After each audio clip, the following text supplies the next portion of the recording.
اذان میں کیا بولا جاتا ہے؟ اذان چونکہ آپ لوگوں کو ہندی آتی ہے، اردو نہیں آتی، تو آپ لوگوں نے کبھی کوشش نہیں کیا ہوگا، لیکن ایک بار کوشش کرو کہ اذان میں بولا کیا جاتا ہے۔ اذان میں یہ کہا جاتا ہے دن میں 5 بار یا 2 بار جب بھی اذان ہوتی ہے، اللہ کے علاوہ دوسرا اور کوئی بھی عبادت کے لائق نہیں، یہ بولا جاتا ہے۔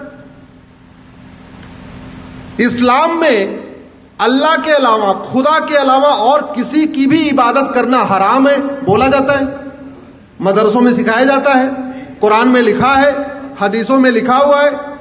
اذان میں لاؤڈ اسپیکر سے بولا جاتا ہے، نہیں تو گوگل ٹرانسلیٹ کر کے دیکھ لینا، اذان کا مطلب سرچ کرنا، آپ کو پتہ چل جائے گا کیا مطلب اس میں بولا جاتا ہے۔ اگر اللہ کے علاوہ کسی اور کی عبادت کرنا حرام ہے تو پھر مزاریں کیوں بن رہی ہیں؟ پھر درگاہیں کیوں بن رہی ہیں؟